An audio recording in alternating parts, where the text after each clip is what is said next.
All right, welcome back. Episode 70, Sweat Equity. You got Brian and the Cuban John Wick here. Basically, so long story short, yesterday I was on a call with Oren and Colin, right? We were prepping for our Cut 30 class. And we were just, for some reason, talking about hats being part of the fit. Oren's like, I never wear hats. I don't like how I look in hats. Mm-hmm. And I was like, it's not that I don't like, for me, hats are just always part of the fit.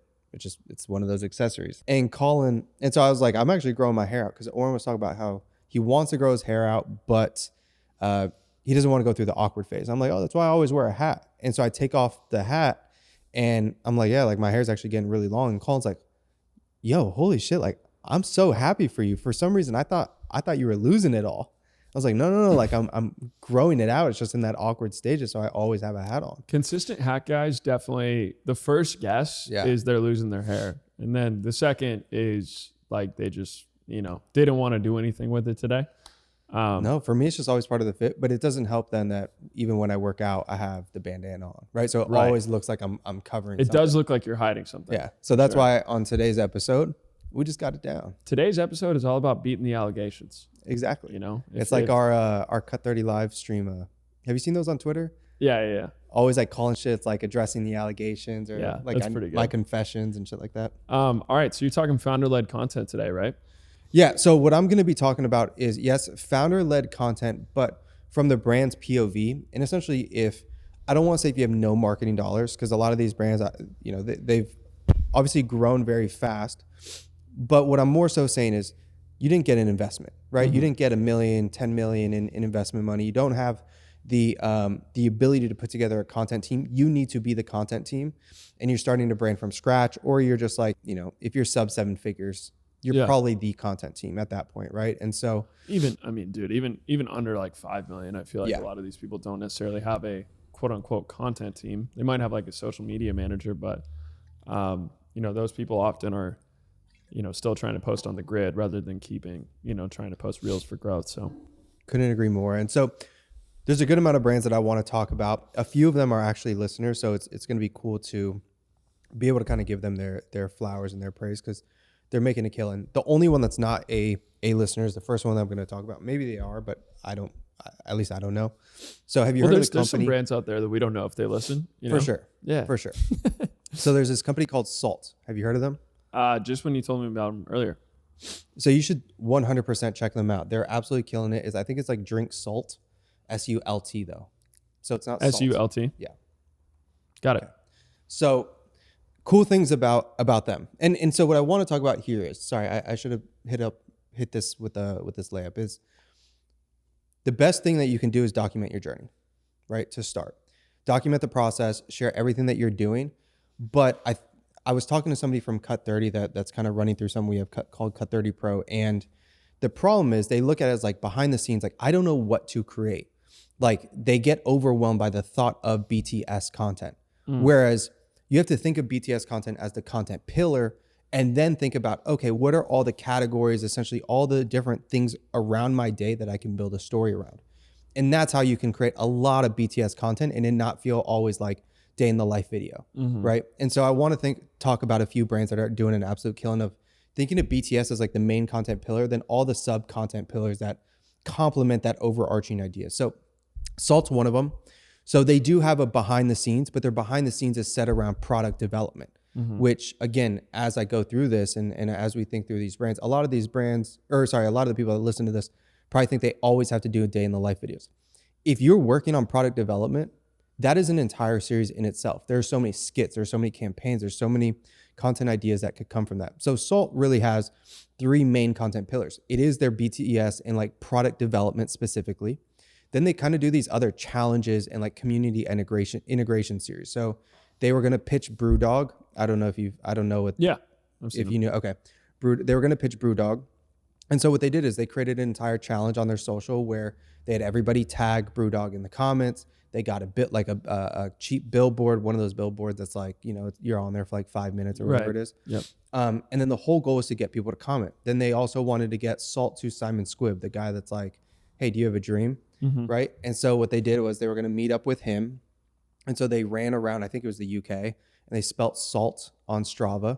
And then they tried meeting up with Simon to give him salt, right? And so all of this, though, is this idea of, hey, I'm going to bring you behind the scenes. I'm going to share the product development. I'm going to get you excited about it. You're going to get so excited about it that then I'm going to create these challenges and kind of these community integration pieces of content that then you're going to want to be a part of, right? So like the first part is I'm bringing you into the brand, bringing you into what we're building, into the details that like most companies don't share. Then I'm going to get you to like become a part of it, right? And then the third pillar that they have is actually called building Salt. So it is more of that vlog style of like, hey, this is day one of us showing you everything that we're doing to build Salt. When I think about what they're doing here is, I'll like, I have the final sentence, for my thing already mapped out, so I ain't going to hit it early. But they're looking at their day. You can look at your calendar, you can look at your days and be like, this can be an idea. This can be an idea. If I'm pitching somebody, that's a whole video. Mm-hmm. It doesn't need to be like this crazy elaborate thing that you're trying to create, right? To piggyback off of what they did, because I always think that like the constraints breed creativity. And so they're only releasing their flavors via email, which I like. That obviously shoots up the wait list. But for their first email they ever did, they sent a crossword. And in that crossword was the flavor that they were going to release. So you had to do the crossword, and then the first 10 people to share it on their story were going to get invited to their launch party. They had 104 people share it. It cost them $0 to do that, right? Just a creative idea. And something I love about small brands like this is you really have to think not outside the box, within the box, to be able to figure out what you can do to get people to interact and engage with your brand.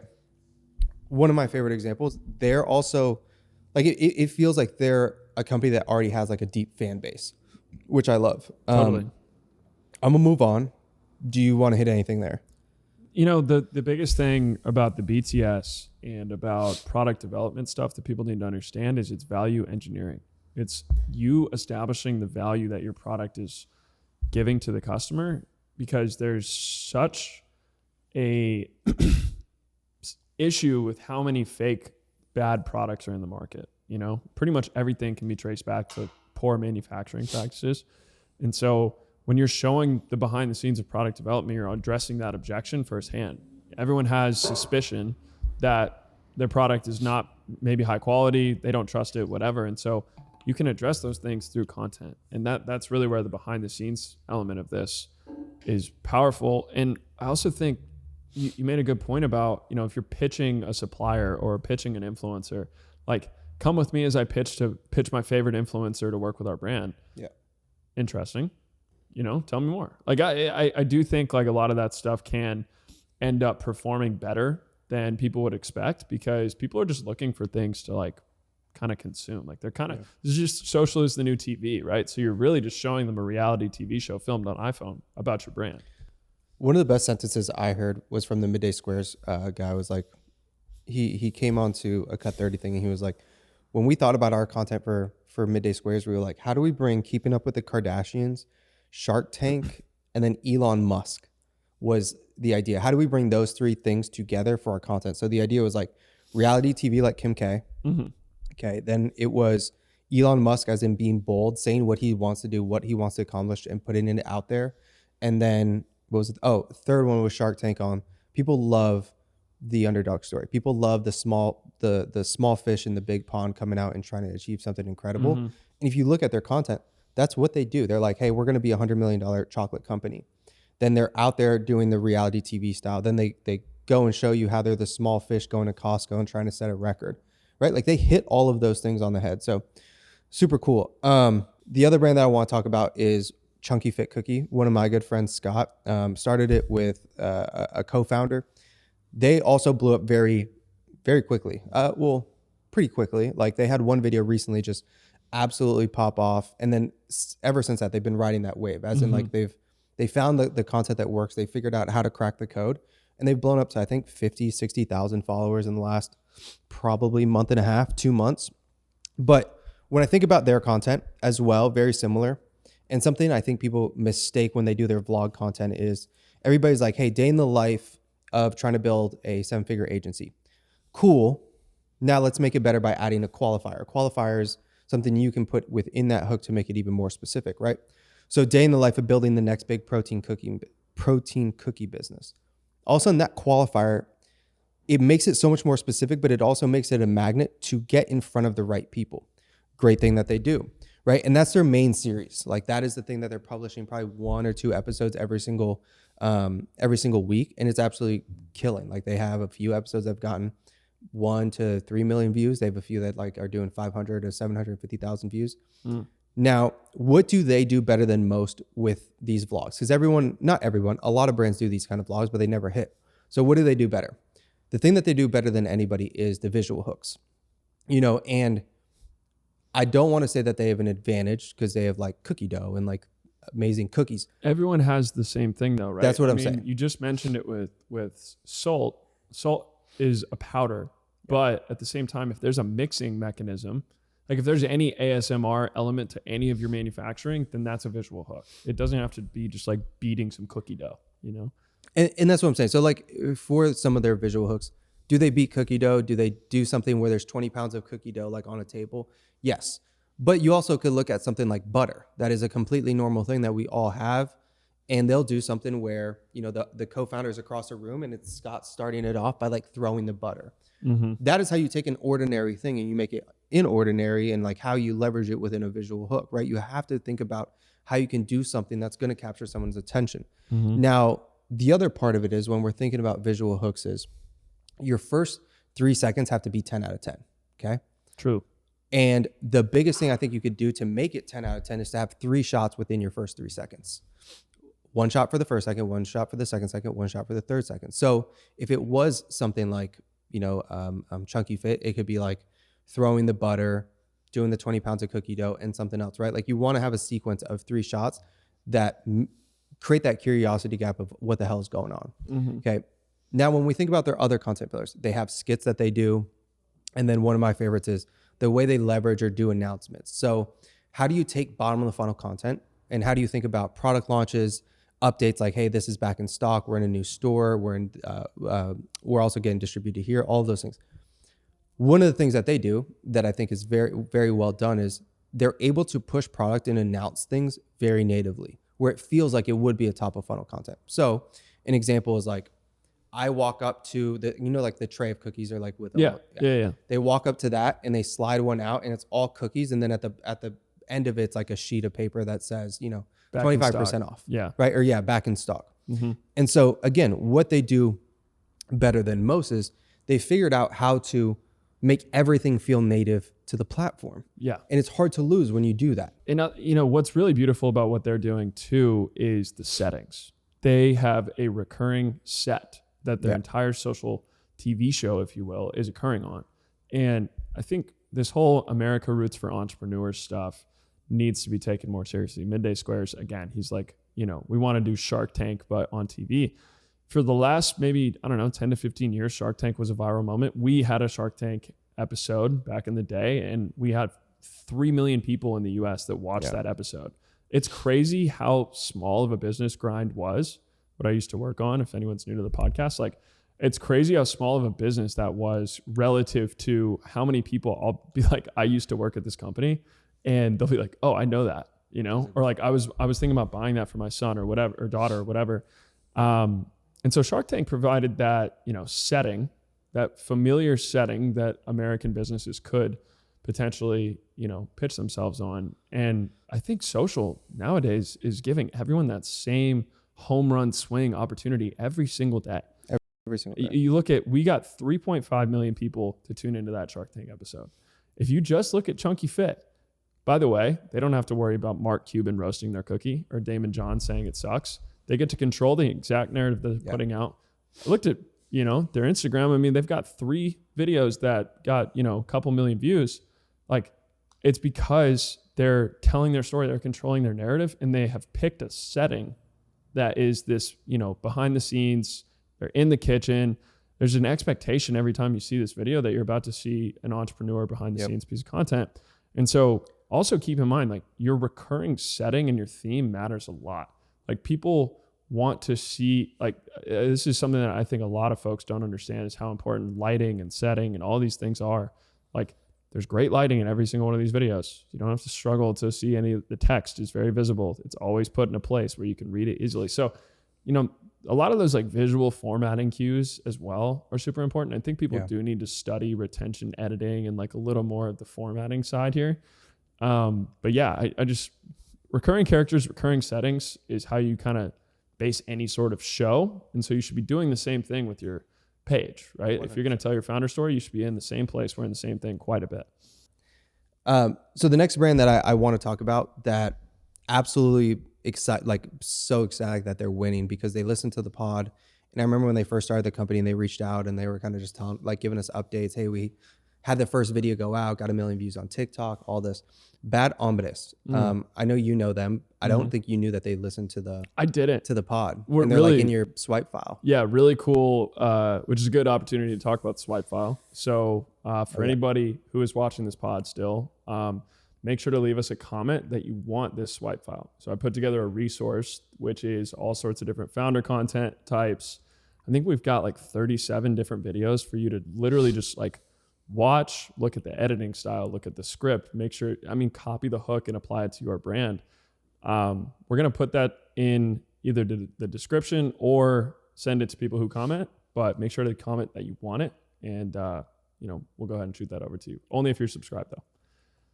Back to the Bad Hambres. Cool. So another thing they have, let me pull this doc up. They have 18 posts on their page, 46,000 followers. It's crazy. And very similar to ChunkFit Cookie is they're excellent and they're 10 out of 10 of visual hooks, right? And I just want to stress that you can build an entire following off the idea of I left this to now do this, or I am now doing this. Yes. Like you can build an entire business off of that. Totally. His is I left my 9-to-5 to build a burrito company, right? People want to be part of your journey. If you're sharing it, like everybody loves to root for the underdog. And that's what we were talking about before is this fact that idea of like Shark Tank and why people love Shark Tank is that person's coming in, with, hey, like I have this company, it's getting close to $1 million and I'm looking for an outside investment because I think it could be huge, right? I think Shark Tank could be also awesome if they had an entirely different series that was like almost like After the Tank kind of thing, right? Where they don't talk to you at all after. No, they don't just do let enough. You keep it pushing. So, the thing that you touched on it briefly, but like how you tell your founder story is always with a story time hook. So, something like come with me to do this task, or 3 weeks ago, I left my corporate job to launch this company. Another one you can use is, I'm starting a company at blank life stage, right? Like there's this kid that I'm starting a cafe at 19 as his series. His shit's good. It's really good. And it consistently pulls in 100,000 views because you're seeing this. That's a crazy statement. I'm starting a cafe at 19. So you're just curious what this guy's up to. Like it's that curiosity loop we talk about so much. Another girl uses the exact same hook that Bad Hambres does, which is, I'm quitting my job in private equity to start a yoga company, right? Like that's perfect. Like I'm really curious why private equity conveys the fact that you probably made a lot of money. And so you're putting things on the back burner. You're sacrificing a high salary to go launch a passion project. That's a story that people are going to root for. And so that's your story time hook. After you've like hooked the audience by setting the table, then you just document the process. She says that I left my job in private equity to start a yogurt company. Here's day 4 of trying to launch a new flavor. So I tried to pick out, it's like at that point, you're just documenting the process. You're just coming up with little things, little steps in the journey. And the reason this works is because people love voyeuristic content. Like it's a window into a life that they're not living. Yeah. This is maybe something that they've always dreamed of doing. Maybe they've also dreamed of leaving their job in private equity to start that passion project. I know I talk to people all the time and they're like, dude, I really want to launch this thing, but golden handcuffs. I just don't want to lose my salary at my tech job. And, content like this makes them feel like that life is possible. And, that is truly more powerful than anyone can really appreciate. Couldn't agree more. The last brand that I want to talk about that she's doing this. She worked at Dyson, I think for 5 years. Mm-hmm. And she left Dyson to start off Mile Off Running. And she's also a listener, but her name's Alice. Absolute G. I actually had that in my notes, like that was the opening. Just straight gangster. Yeah. Alice is straight G. But she's been running for 14 years. And basically she noticed a gap in the market of there's not enough brands creating running running apparel for women specifically. That's fashionable, very similar to in the male category. There's a shit ton. That's what everybody's doing. Yeah. It's like, hey, how can we make cool, fashionable running apparel? And so she saw the opening in the market. Isn't it kind of ironic that a lot of the big performance, like Lulu and Aloe in particular, both started primarily with women, and then they move into the men's space. But then in the running, it's kind of, you want to win men first. And even in the fitness, it's the same thing. Yeah, right? Like 10,000 Legends. There's like all these brands. But I mean, Set Active, CSB, like there's a lot of brands and, women only performance. But even like represented 247 men first. Right. And now that I think they just dropped like a women's line. Represent seems super male coded though. Like, they are. I feel like going into a women's is like they're trying to expand into a new market, but I don't feel like they have a female audience like that. I think they do. There's a lot of women that buy the oversized shirts and like will wear it. Really? Yeah. Interesting. I would put like a sizable dollar amount. It's like 80-20 men. Yeah. Okay. Yeah, that's fair. But that 20 can be way larger. Which is nothing like the 95.5 of our podcast. And our followings on IG. Yeah. So the other thing, when I think about BTS as a content pillar, she, in my opinion, is doing the best job of it. And I'll explain why in a second, but she's doing the best job of it. And so I'm going to give you a bunch of ideas, or essentially content ideas based off her content. She does opening her first samples, right? That's a content idea. Reactions, as in she's reacting to her launch video getting 100,000 views. And the cool thing is she just flipped on the camera and started talking, which just tells you don't have to overcomplicate this, especially when you're building a tight-knit community to start. You don't need 50,000 followers to build a big company. You need 2,000, 3,000, if that, depending on the product. Then she has another one. It's a product arriving, essentially the first shipment. Like she's been waiting 2 years for this moment. She's been working on this forever. Like she's so excited. She's documenting the journey. The next one is a lot of people ask her how they're finding suppliers for her brand. She created a content pillar around that content idea around that as well. How to find suppliers, how to find manufacturers for a clothing brand. BTS at the campaign shoots, progress updates, her mood boards and inspiration, her packaging, her first PR packages. All of these things, if you look at your calendar, and this is what I want to stress is, you just need to look at your calendar and say, hey, what is worth building a small story around? The story doesn't need to be 2 minutes. It doesn't even need to be a minute and a half. It could be 15 seconds. It could be 30 seconds. You just need to be able to look at these moments in your day and say, hey, how can I find a story in the mundane? A lot of people would never think about the PR package as the story, right? As packaging it and that being the story. They think about the story that somebody else would tell when they get their PR package versus this is my first time ever doing this. I want to make an impression. I love this shit. I'm launching my brand. Here, like see the BTS of me doing it, right? And the most important thing to me here is if you look at all these brands that are succeeding, they're getting 40, 50,000 followers. You don't have to have a complex strategy at all. That's the most important thing in my opinion. You can just pick up your iPhone and shoot. If you have an iPhone, you can build an enormous business led by organic content. In a tripod. Huh? In a tripod, yeah.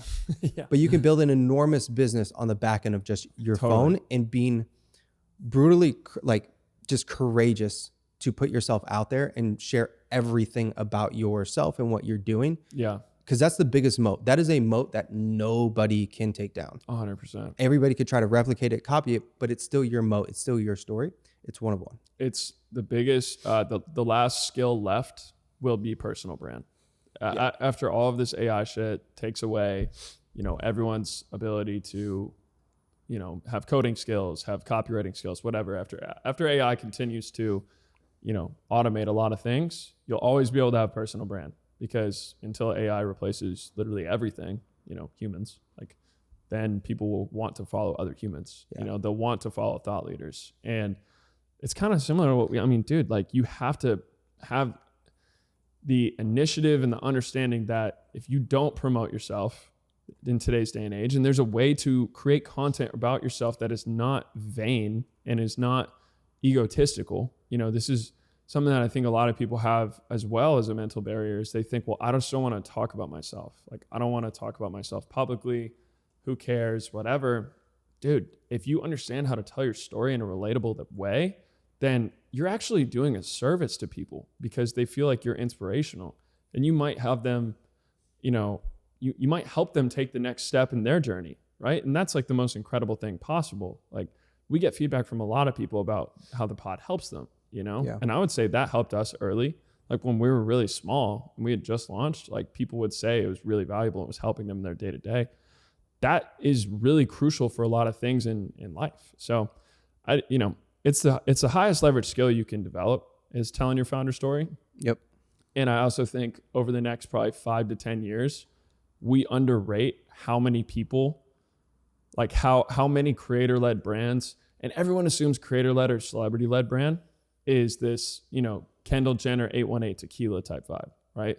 But in actuality, the brand and the creator being the same. I left my private equity job to build a yogurt company. That's cool. Like she wasn't a creator before, she was in private equity, but now she's a founder, like a personal brand founder. So there's something going on with how this is all changing and how people's consumption of media is changing that brands have to meet in the moment or else they'll get left behind. Yeah. I think it goes back to your point too of like social is the new TV. And so if you're recreating your own version of Keeping Up with the Kardashians, they've built some of the largest companies. They're some of the hottest people in culture Skims right is now. ridiculous. Yeah. I have a video going out today about their like Skims inflatable piece, but they've built these mega companies on the back end of reality TV. Why can't you do it? If you have this, you can build your own reality TV. Well, and that's all. To build off that's that, the thing I want to stress. To build off that, like Kim K reality TV was like pretty low status cringe back in the day. Like definitely in the 2011, like when she was first starting to date Kanye, I feel like Kim was not necessarily the business mogul by any means, and none of the Kardashians were. And then it just evolved over time as reality TV grew, as it became more culturally acceptable.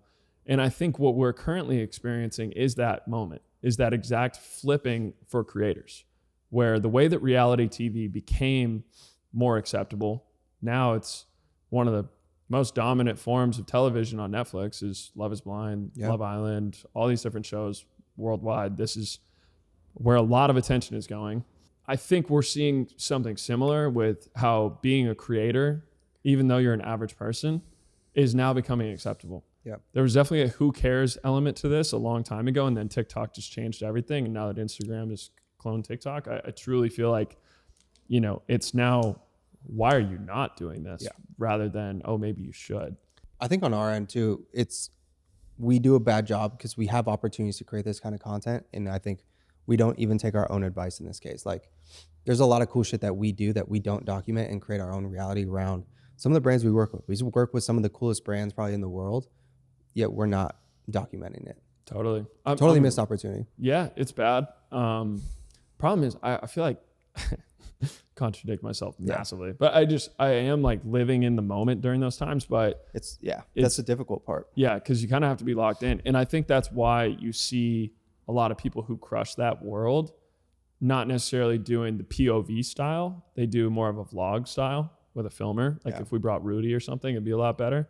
Cause it's really difficult to operate the way that we do while also shooting something, I think. Like it's really hard to like script that out. Very shot hard. Types. I just wanted to talk about one more founder story showing the importance of like content, because there's this brand I found, it's called Desert Sage Swim. Another way founders can stand out through content is through contrast. So, this lady I saw, she started a full coverage bikini brand called Desert Sage, and her viral piece of content overlaid a traditional bikini over her new full coverage bikini. So, that showed the difference. And the caption is, "This is what I mean when I say full coverage." Now, the visual is extremely striking. The hook gets your attention immediately because you're like, why does she have two suits on? They're different colors, all sorts of stuff. And, the juxtaposition of the two suits is clear. So she also fits the part. If she's talking about full coverage, she kind of looks like, she's a mom. Like it seems like she would be the right person for this message.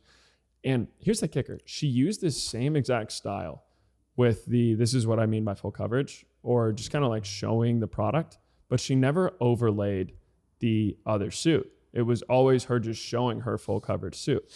When she says full coverage, it doesn't actually land and become understood by the customer until she visualizes it. Yeah. But when she put the bikini over her other full coverage bikini, then all of a sudden you're like, oh my gosh, there's actually so much more suit here. Yeah. And you know, this video got 250,000 likes. I mean, it completely went 4 or 5 million views. Yeah, it went crazy viral, maybe 5-10 million views. And we talk about having a Shark Tank level opportunity every day. Holy shit, 36 million views. 36 million views. Oh my gosh. 36 million views on her suit.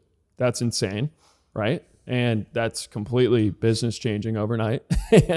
But here's the kicker. She now has a content format that she can reproduce every single time she has a new design. So she can go make this for polka dots or go like whatever the new design is. She has a new full coverage mold. She uses content to talk about, well, I don't think that's full coverage because you can see your thighs. She's like, check out the skirt. Yeah. Like she uses this exact format over and over and over again. It's an amazing job using contrast to visually demonstrate the difference in your product and why it's unique and why it's a fit for somebody. I love this. We have like a shared group chat in Instagram. I already dropped like 5 videos in there. This is great.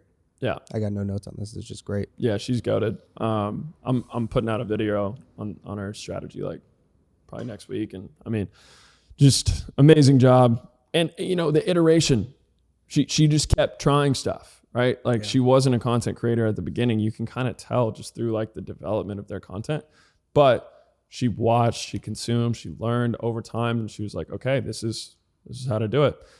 So yeah, that was a really good one. I love it. Well, cool. That's all I got. If you're still watching, again, please leave us a review, Spotify, subscribe on YouTube. Means the world, helps us keep going. We'll catch y'all next week. Welcome back, episode 70. Yeah, it's hosted by Brian and the Cuban John Wick. Yeah, I had to do this. What are you doing? What? You're not even talking to no mic right now. That's crazy. I didn't know where you were going at. I'm like, what do you mean? Yeah.